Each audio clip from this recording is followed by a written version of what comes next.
cumprimentar os participantes desse evento. Eu tenho a alegria, a satisfação de trazer uma das referências da justiça brasileira, o Dr. Bruno Leonardo Câmara Carrá,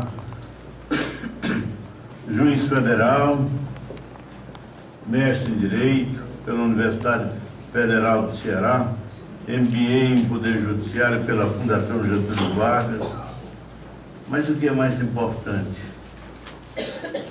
faz parte da corrente do direito onde repousam as minhas mais caras esperanças. Por que eu digo isso? Eu ouvi agora há pouco o Erval falando e eu me perguntava, ele falava em gol e eu falava que talvez seja gol contra agora como advogado falar isso.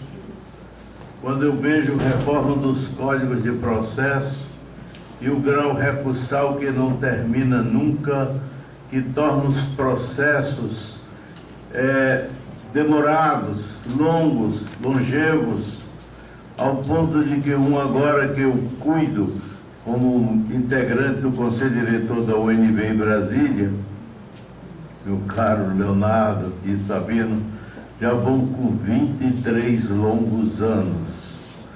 23 anos. Recurso sobre recurso. Embargos, agravos, embargos que a sociedade até se assusta. Agora chegaram os embargos infringentes e ela não conhecia bem, nesse linguajar jurídico, o poder modificativo que ele tinha. Mais ainda, a chuva de liminares com 8 anos, 10 anos, na mais alta corte do país, que, como disse ao me despedir da presidência do Supremo, falando com o ministro César Peluso e Dalvi, eu dizia, com 8, 10 anos, eu me referia a essas ditas liminares de processos da Petrobras hoje, nas manchetes dos jornais, que haviam sido apreciados pelo Tribunal de Contas da União. Liminar com 8, 10 anos já é sentença. Perdeu aquele sentido do tempo necessário para que o juiz pudesse se debruçar sobre os autos e poder apreciar o mérito. Então, a minha esperança é de que vocês que representam essa nova corrente do pensamento do direito, e louvo aqui estar num seminário para discutir estes assuntos relativos ao direito, a gente tem a oportunidade de repensar um poder judiciário que tenha a independência preconizada na Carta Maior, que um dia tivemos o privilégio de escrever. Que tenha a agilidade, e essa agilidade possa ser através dos recursos materiais que lhe sejam proporcionados, sem as limitações orçamentárias que impedem o seu pleno funcionamento. E que possa provisionar todas as varas, que possa fazer chegar justiça a todos os recantos do país. Mas eu não sou palestrante. Estou fazendo essa introdução muito mais para dizer aquilo que está guardado em mim como cidadão, no momento em que o país enfrenta uma crise de cidadania e agora se alastra para uma crise de autoridade. Para que possa homenagear o Dr. Bruno Carrá, dessa corrente nova, e vendo o Leonardo, eu fico até preocupado. Daqui a pouco ele falou em museu, que não nos queira levar realmente para este local, porque quem vê o Leonardo menino lá na casa do Sabino, e hoje ministro lá no Conselho Nacional do Ministério Público, e que vejo o filho do Erval aqui falando, trazendo seus conhecimentos, desembargador lá nas terras do Rio Grande do Norte, e agora o juiz federal Bruno Carrá, realmente em mim reacende a esperança de que a justiça seja realmente feita para todas. E até porque, só para concluir, há coisas que não dá para eu entender. Queria que alguém me explicasse um dia. Dentro do espírito saudável de fixar teto salarial, veio a emenda 11 ao 37. Nunca vi algo tão despropositado na forma.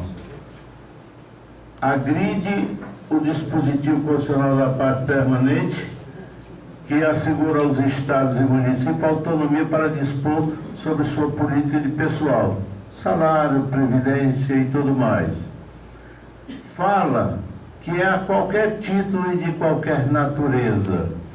E o que é a qualquer título e de qualquer natureza?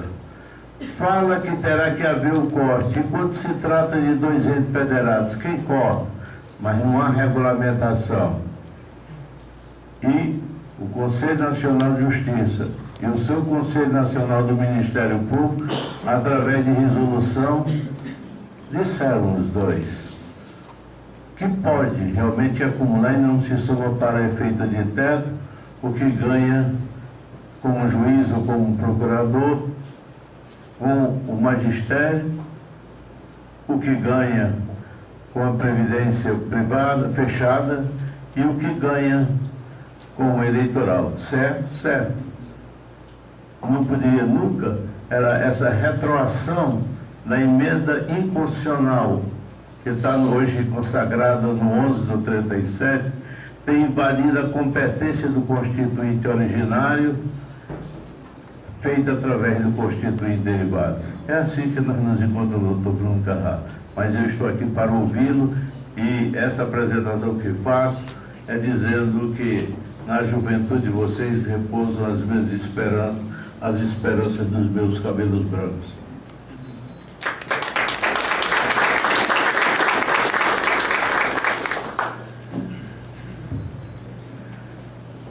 Senhor presidente desta mesa, deputado, ministro do Tribunal de Contas da União, o Biratã Aguiar, eu que, na verdade, agradeço a oportunidade de ouvi-lo, né? Vossa Excelência, diziam as sociedades mais antigas, que, na verdade, são os moços que devem aprender com as experiências dos mais vividos.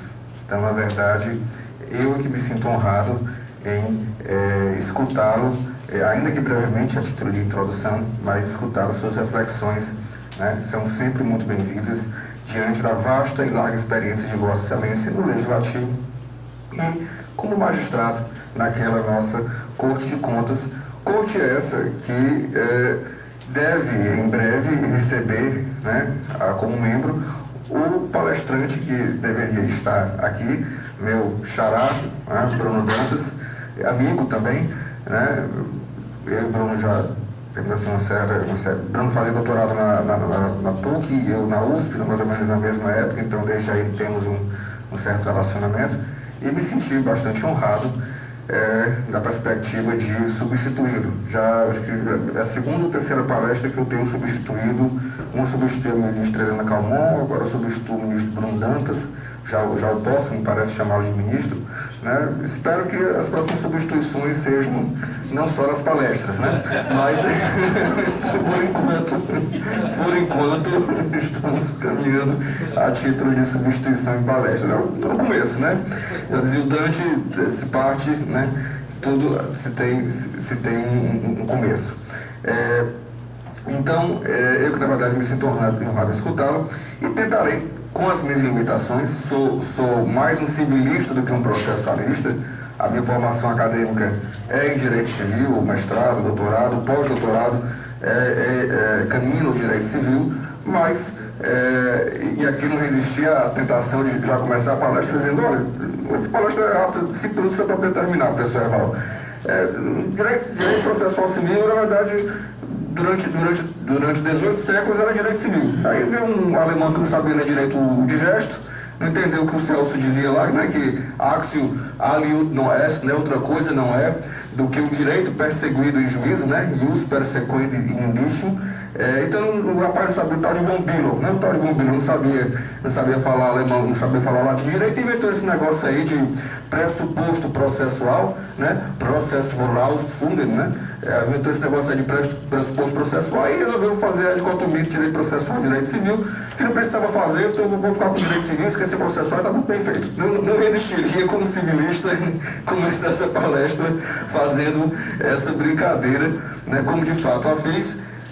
Mas, na verdade, para dizer o contrário, não é isso? Para dizer o contrário, para dizer que, na verdade, mesmo a época romana, né?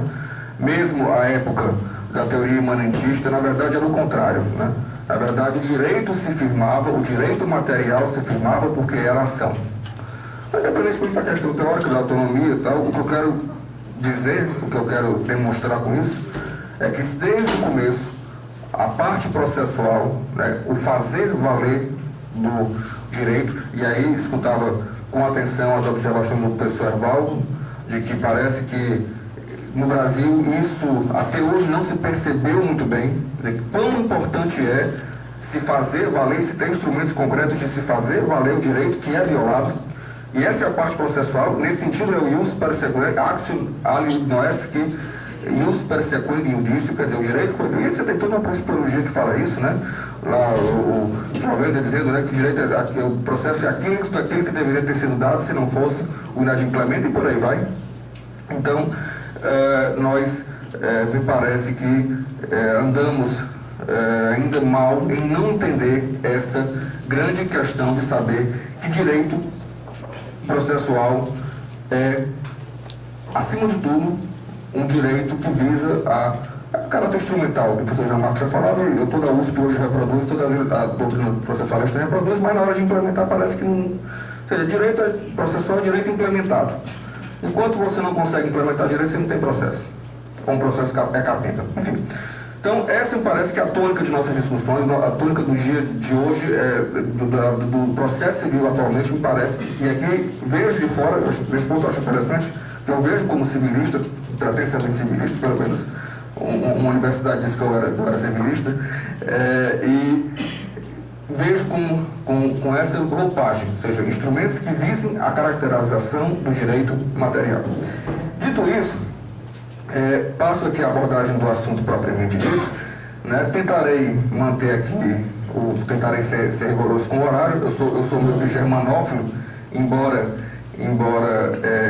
isso vai ficar muito claro, né? A diferença entre o que vocês viram com o Herval e o que vão ver comigo, vão ver já um estilo bem germanófilo, já bem mais tranquilo, embora o meu pós-doutorado seja na Itália, né? Mas a Itália do Norte, né? A Itália sob influência da Áustria, então, né? É uma forma já mais contida, né? Então peço aos senhores que tenham um pouquinho de indulgência comigo, já que eu não tenho a mesma verve, a mesma capacidade de eloquência do professor Herval, mas tentarei aqui tanto manter o tempo dentro do que for possível e também, e aí sim, eu peço desculpas por não ter essa verba de me levantar, de conseguir cativar a plateia pela envergadura das minhas palavras. Bom, o assunto que nós vamos tratar é justamente a tal da tutela civil plurindividual e o chamado incidente de resolução de demandas repetitivas, ministro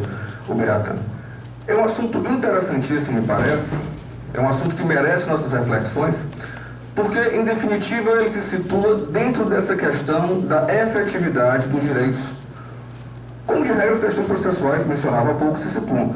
Mas aqui nós temos um caso, algo bem inovador, algo bem diferenciado, me parece, porque nós, inclusive, estamos, através desses expedientes de incidente de demandas repetitivas, de resolução de demandas repetitivas, nós estamos justamente caminhando, nós estamos indo além daquilo que há 20 anos atrás era a tal da coqueluche do processo civil, que eram as demandas coletivas, né? Então nós estamos aqui reconhecendo eventualmente um não tão sucesso, né, que parece que naufragou em certa medida a experiência da tutela coletiva, e já adianto que essa visão, esse discurso aqui não é um discurso nacional, há experiências em todo o mundo, estou falando de Itália, falando de França, estou falando de Inglaterra, estou falando sobretudo de Alemanha, né? De que reconhecer que as demandas coletivas parece que não conseguiram fazer valer, não conseguiram atingir o objetivo a que elas se destinavam no princípio, que se acreditou que elas se destinavam no princípio. Todos aqueles trabalhos do Mauro Capelletti estava falando com romantismo até, né, da questão das demandas coletivas, que era um novo limiar, uma nova onda do processo civil, que parece que a realidade prática, e não é só no Brasil, demonstrou o contrário. Demonstrou que as demandas coletivas não conseguiram atingir por uma série de aspectos, que vão desde técnicos a sociológicos, né? Não conseguiram atingir os resultados que se esperava delas. E parece que ficou meio ao canto. E nada obstante, nós temos uma realidade sociológica, uma realidade empírica, de cada vez mais nos depararmos com as tais demandas isomórficas, né? As demandas que, embora individualizadas, reproduzem um cenário que é igual para aquelas pessoas, né? Interesses que são iguais, né? Os alemães chamam lá de Gleichinteresse, né? Interesses iguais.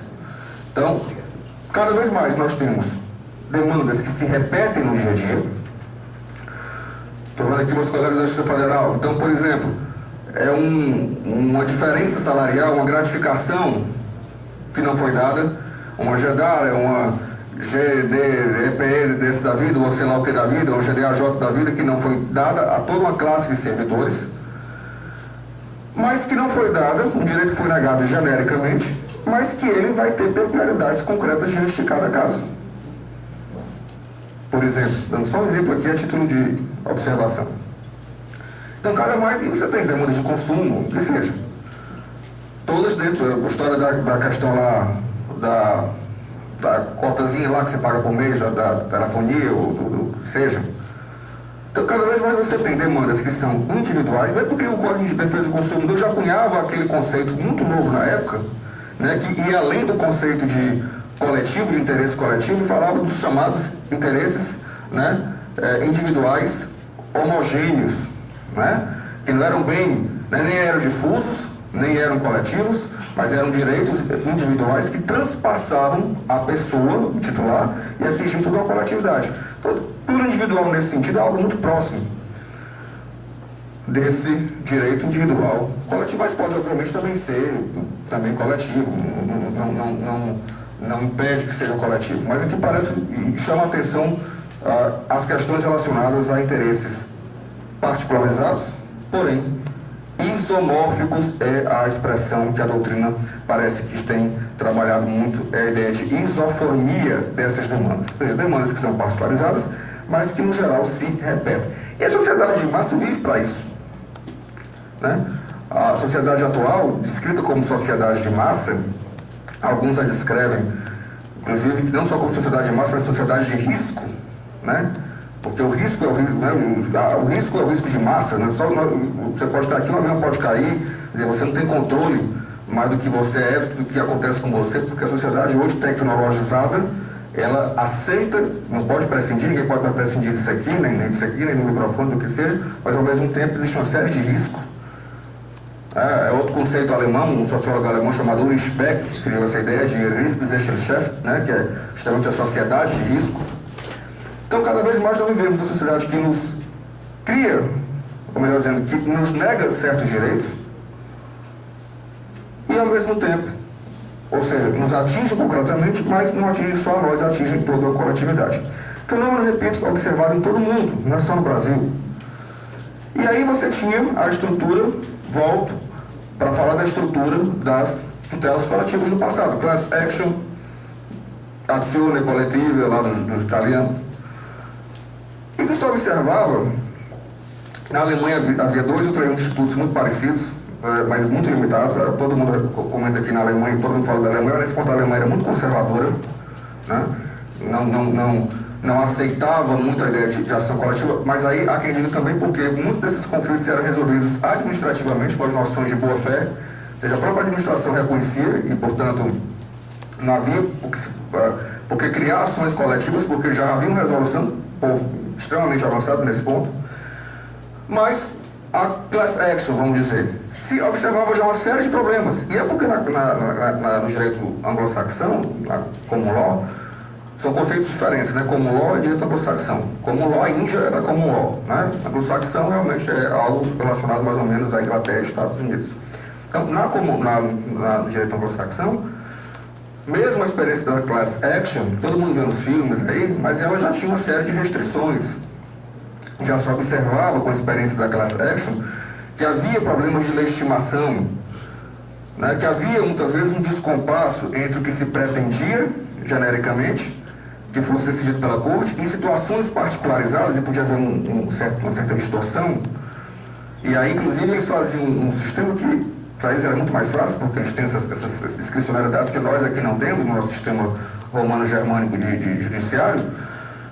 Eles faziam uma série continental de judiciário, faziam uma série de concessões de fazer subdivisões da ação e dizer, não, isso aqui fica julgado individualmente, isso aqui fica julgado coletivamente, etc. E a gente consegue filtrar aquilo que realmente deve ser objeto de uma ação coletiva. E aí dá um encaminhamento determinado.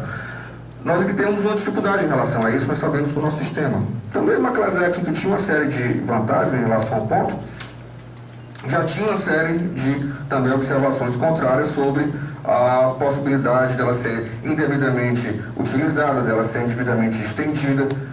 Né? Aqui nem se fala, aqui com as ideias de julgamento in utilibus, né? E também de julgamento secundo evento litis, até que se adaptava a alguma coisa, mas se criaram distorções imensas. Né?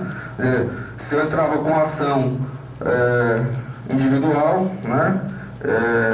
E perdesse, quais eram os efeitos, né? Se eu não migrasse antes, quais são os efeitos da ação coletiva que tivesse sido ajuizada em relação a mim, que entrei com ação individual. Então tem toda uma série de questionamentos.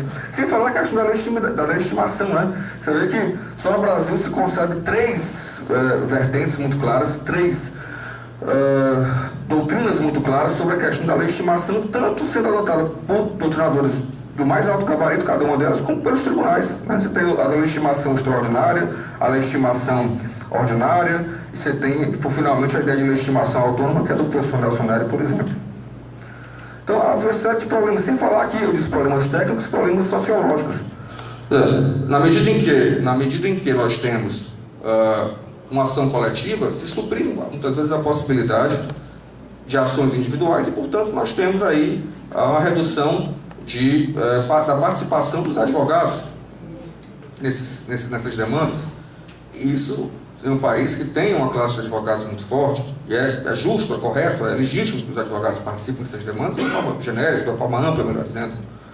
Então, com o julgamento de uma ação coletiva, se tirava a possibilidade dos advogados fazerem o papel deles, de instruírem suas causas particulares, ganharem seus honorários, como diz lá a Bíblia, né? O operário faz jus ao seu salário. Se tirava. Então, há uma série de dificuldades sociológicas e técnicas para a ação coletiva. Parece que se chegou a essa ideia. Enquanto aqui nós estávamos reproduzindo muitas vezes a ideia de ação coletiva e tal, nesse primeiro mundo, entre aspas, já se começava a trabalhar muito pesado na crítica a esses institutos. E essa crítica resultou justamente, né, o movimento de superação dialética, né, Hegel nesse ponto, né, síntese, antítese e síntese, né? Movimento de superação dialética dessa questão entre ação individual e ação coletiva, veio a ser justamente essa ideia de demandas de julgamento de incidentes ou de resolução de demandas repetitivas através de um incidente específico. É o que na Inglaterra começou a se chamar de test claim, que na verdade é uma adaptação do que eles já tinham muito antigamente, que eram os mood cases, os casos simulados. Então eles começaram pela ideia de casos simulados, que aí realmente era uma simulação, ninguém tinha nenhuma situação concreta prejudicada, mas se provocava a corte para ter uma espécie de decisão, vamos dizer, na forma de consulta, né? E se partiu para a ideia agora de test claim, que na verdade não é outra coisa na prática, há diferenças procedimentais claras, mas na prática não é outra coisa que o nosso julgamento de incidentes repetitivos, né? O test claim, na verdade, é o próprio paradigma, né? É o julgado paradigma, né? É o processo que é tido como referência para que, a partir dele, outros se julguem no mesmo sentido. É o tal do representativo, né? É o nosso famoso representativo. Mas o modelo que mais realmente parece que influenciou o nosso legislador no atual projeto, seja no Senado, lá com a comissão que o constituído em 2009 elaborou finalmente o projeto em 2010, seja no que resultou agora da Câmara,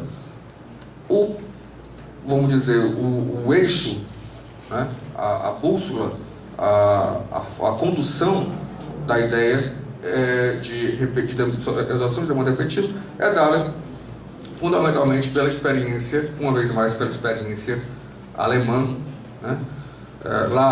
Lá se chama de Musterverfahren, né? A ideia de Verfahren, mais ou menos como processo, demanda, expediente, caso, Muster, modelo. Então, justamente o processo modelo, o processo padrão, né? Que vai conduzir, não mais como ação coletiva, mas vai conduzir, a partir de um representativo concreto, as bases teóricas, a tese, que deve ser encaminhada pelos demais órgãos do Poder Judiciário. Isso é engraçado, nós já temos, não preciso eu aqui falar, nós já temos a repercussão geral, nós já temos o repetitivo no Superior Tribunal de Justiça, né, 543, né, acho que B e C, se não me engano, do Código de Processo Civil atual. Nós já temos isso aí bastante implementado. Hoje já se julga com bastante tranquilidade, embora alguém sempre queira dizer que o repetitivo não vincula, coisa que até o atual projeto já diz claramente naquela parte lá que fala dos precedentes, que vincula.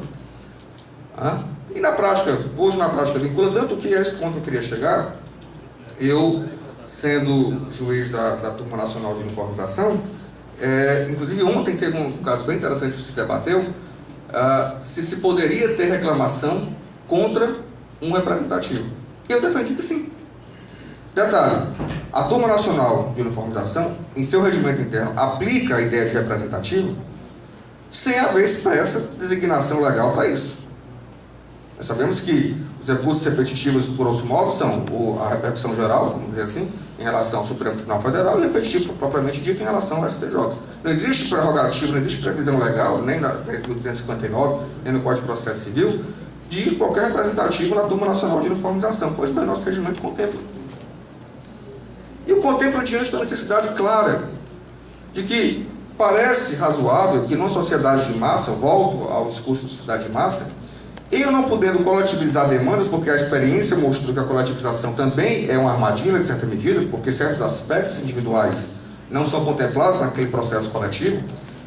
No class action tem até uma ideia, uma crítica muito forte, né? A participação de entes que não têm história com aquela coletividade, porque justamente não vai conseguir entender certas peculiaridades daquela. Americana, eu digo assim, ninguém é dono do mundo de graça, né? O americano é muito pragmático, né? O direito americano é o direito romano 2000 anos depois. O direito pragmático, absolutamente pragmático. Então eles dizem, olha, eu vou admitir uma entidade que chega aqui, que eu vou instruir aqui e vejo que eles não têm uma relação muito grande com aquela coletividade, eu não vou fazer isso. Eu quero que o legitimado, extraordinário, ordinário, como quiserem chamar, ele tenha uma vida, ele tenha uma associação de fato. Bom, volto a dizer, demonstrado, né, vindo o debate nesse sentido das ações coletivas, não se poderia prescindir de um instrumento de harmonização, de uniformização dessas demandas isomórficas, dessas demandas plurindividuais. E aí justamente se concebeu esses expedientes, de que os tribunais começassem a uniformizar suas teses, e essas uniformizações seriam admitidas seriam vinculativas em relação aos demais órgãos do Poder Judiciário. E aqui nós chegamos no ponto que todos nós já discutimos isso em algum momento em teoria, que parece que hoje, cada vez mais, mas aí o nosso sistema não é assim, porque acabou, pessoal.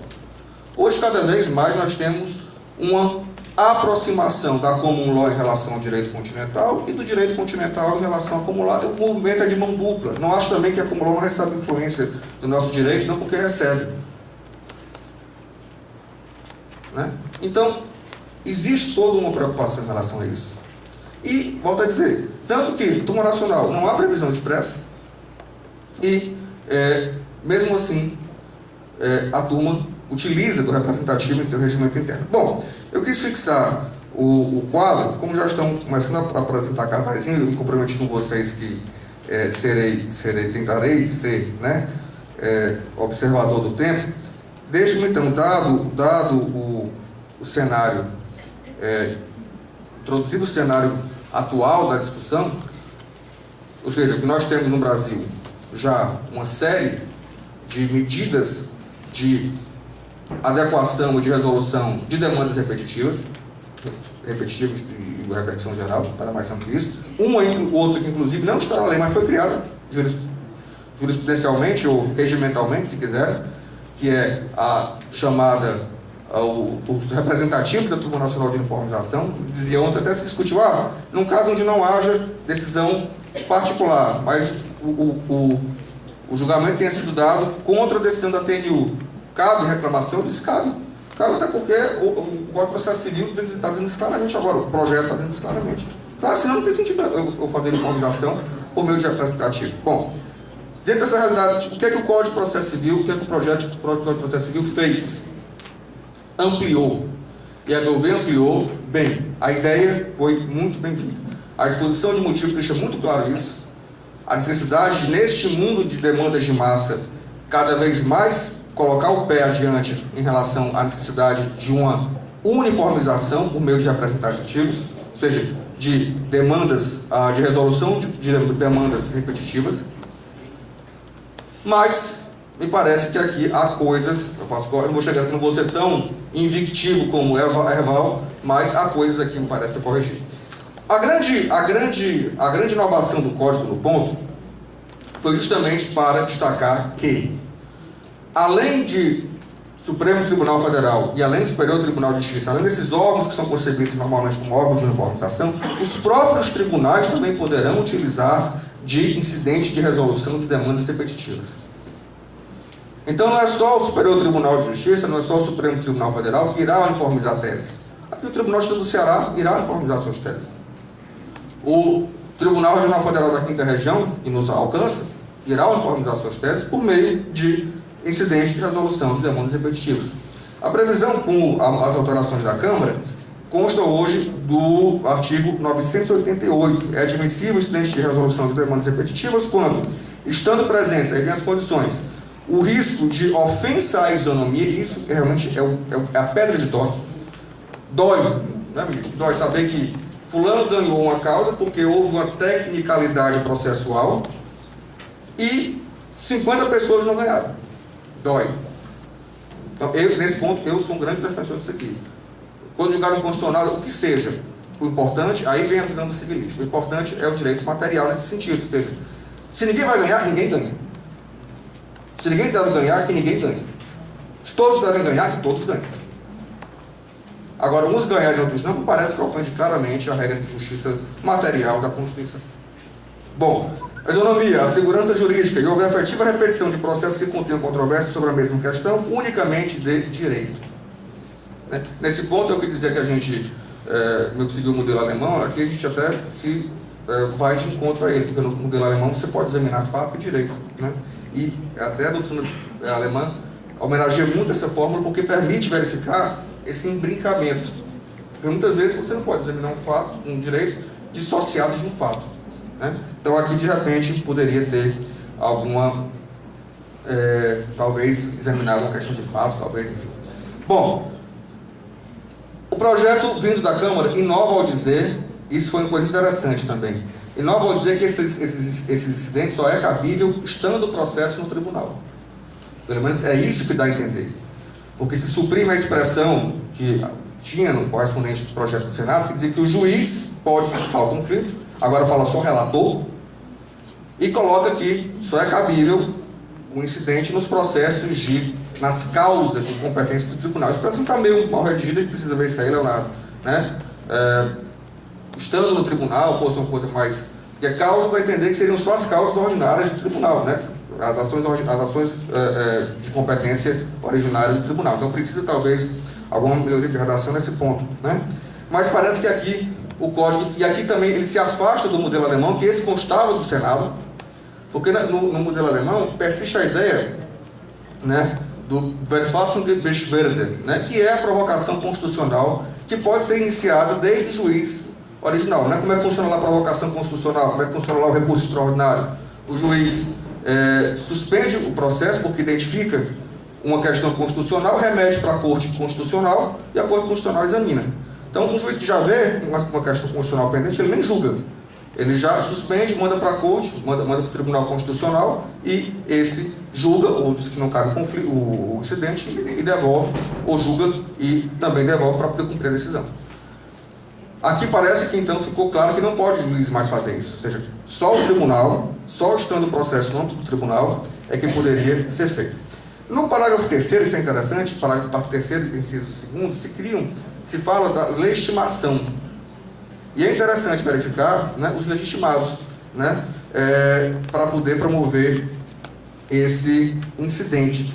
Os legitimados são o próprio relator, né, ou as próprias partes no processo, o Ministério Público, a Defensoria Pública, e também, e aqui que é interessante, as pessoas jurídicas de direito, a associação civil cuja finalidade institucional inclua a defesa do interesse daquela questão. Quer dizer, não atrapalhou o particular que pode suscitar, e também deu a possibilidade a outros entes que possam verificar a existência de necessidade de uniformização. Obviamente, questões aqui relativas à admissão, na admissão, etc. Tal. E no 989, aqui vem outra, aí sim uma crítica que eu faço. No 989, o procedimento do incidente de resolução de demandas repetitivas prevê que o tribunal encaminhe para o Conselho Nacional de Justiça a pauta, vamos dizer, a admissão desse conflito para que o Conselho Nacional de Justiça o divulgue. Inclusive dizendo que também, aí bota um artigo, aí vai falou, escamotear, aí lá no final que ele bota um artigo dizendo também o STJ e o Supremo tem que fazer isso aqui. Olha, não me parece que é o caso. Se está distorcendo a função constitucional do Conselho Nacional de Justiça, isso eu falo com muita tranquilidade. Se o Conselho Nacional de Justiça é um tribunal administrativo, é um órgão do Poder Judiciário, sim, por suposto que é, mas administrativo, por que eu vou estar afetando o Conselho Nacional de Justiça com essa comunicação que é jurisdicional? Não me parece que o Conselho Nacional de Justiça deva jurisdicionalmente participar disso aqui. Eu posso até depois mandar para ele, faço uma resolução que tem que mandar, problema nenhum. Mas jurisdicionalmente participar disso aqui, porque se o tribunal não mandar, será causa de nulidade? Porque não mandou para o Conselho Nacional de Justiça? E aí? Então, me parece que aqui há um certo exagero em se ter enviado, se determinar que para julgamento se faça o envio ao Conselho Nacional de Justiça da admissão do incidente de demanda repetitiva para que o Conselho Nacional publique ou divulgue a questão. Interessante no artigo 990 são os efeitos. Uma vez admitido pelo tribunal o incidente, se determinará a suspensão dos processos pendentes, sejam eles individuais ou coletivos, que tramitam na região conforme o caso. Se requisitarão intimações aos órgãos de interesse, e se intimará o Ministério Público para poder manifestar querendo no prazo de 15 dias, terminando a possibilidade de audiências públicas, etc., tal como está na principiologia atual do Supremo Tribunal Federal e do Superior Tribunal de Justiça, que admitem agora essas audiências públicas para fins de dar maior democratização aos seus respectivos incidentes. E os artigos seguintes falam da questão da tramitação, como é que se dará a tramitação, como é que se dará as sustentações orais, enfim, coisas que aqui são mais processos orais e não viria o caso agora de falar. O que é importante me parece, para poder concluir aqui, julgado o incidente, seus efeitos são, já de imediato, para os casos em tramitação e para os casos futuros. Isso é interessante, porque isso é uma regra de agilidade. Porque muitas vezes eu posso, e aí parece que é a principiologia, já usar aquela hipótese hoje do 285 para esses casos. Ou seja, já julgar a lide baseado na ideia de que aquela matéria de direito, já julgar liminarmente a lide baseado na ideia de que o tribunal já se manifestou sobre o caso. Aí você vai dizer, mas se a questão contiver alguma situação particularizada, nesse caso, o Código foi muito feliz em dizer que o juiz não está obrigado, se ele justificar que o caso tem peculiaridades que se afastem do que foi objeto de admissão do incidente de demandas repetitivas, ele pode continuar julgando o caso e que essa decisão, corretamente, será impugnável por meio de agravo do instrumento, correto? Deu liberdade ao juiz e deixou o tribunal se indicar se a decisão do juiz foi acertada ou não. Está correto. 2.